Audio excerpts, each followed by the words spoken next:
They said he was beyond saving, a sinner, a thief, a man who had crossed every line that could ever be crossed.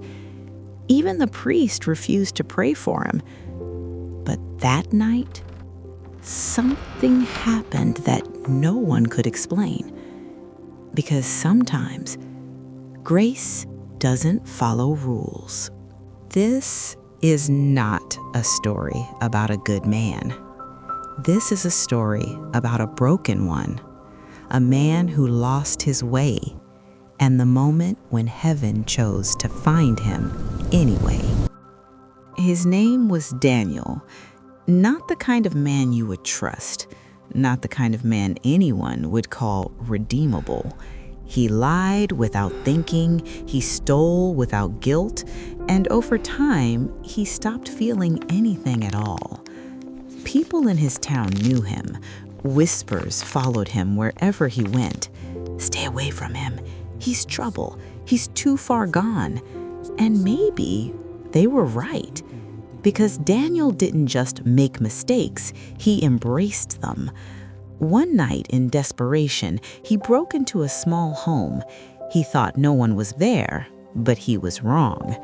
An old man stood in the corner watching him, not with fear, not with anger, but with disappointment. "Son, you don't have to do this," the man said softly. But Daniel didn't listen. He pushed him aside, took what he wanted, and left.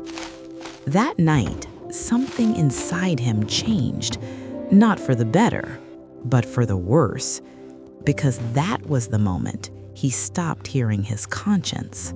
Days later, everything caught up to him.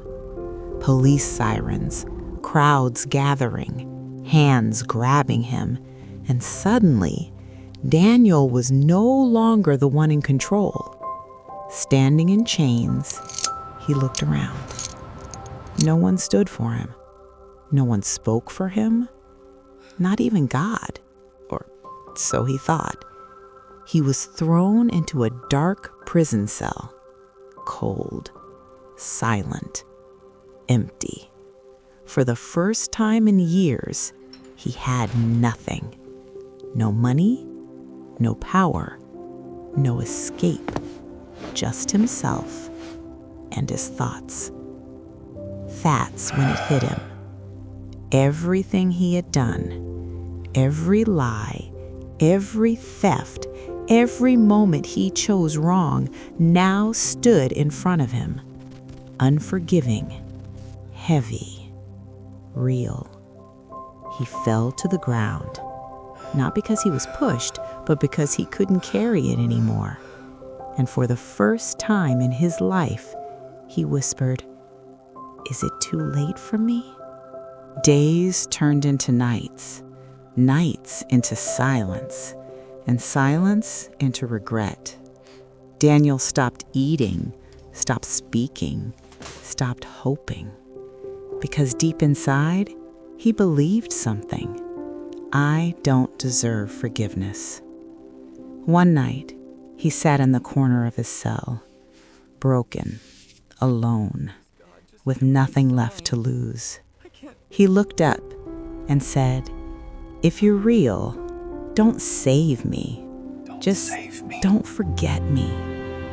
The room fell silent, but something shifted. Not outside, inside. A soft light appeared, not blinding, not overwhelming, but calm, peaceful, real. Daniel slowly lifted his head, and there, standing in the silence of that prison cell, was Jesus Christ.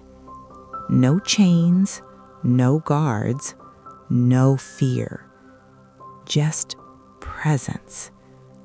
Daniel froze. His voice trembled. "Why are you here? I didn't call you. I'm not worthy of this." There was no anger in his eyes, no judgment, only something Daniel had never felt before. Understanding. "You were never beyond reaching," he said gently. Daniel shook his head. "No, I crossed every line. I broke every rule." And then came the words that would change everything. "So did I." Daniel looked confused. "What?" "I broke the rules too," he said softly. "Not to condemn you, but to reach you." Daniel's eyes filled with tears. "You're not supposed to be here. I'm a sinner." And the answer came calm, unshaken, powerful.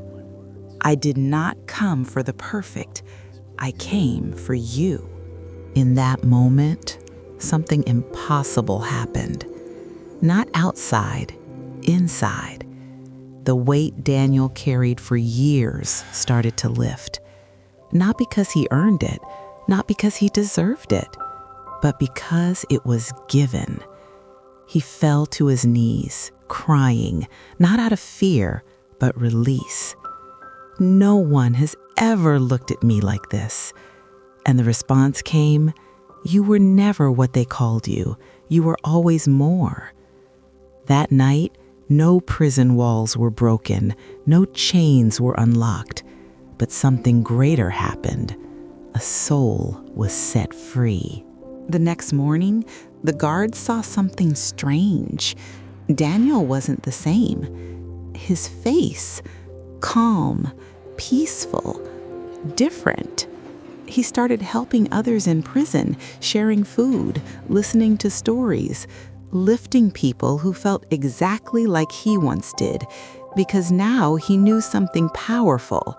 You don't need to escape your past to change your future. People will say, rules exist for a reason, and they're right. But sometimes grace doesn't follow rules. Sometimes it breaks them. Not to ignore justice, but to offer something greater, mercy.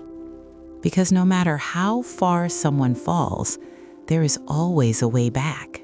And maybe the truth is this: the moment you think you're too far gone is the moment heaven comes closest. If this story touched your heart, don't forget to subscribe, because the next story might be the one meant just for you.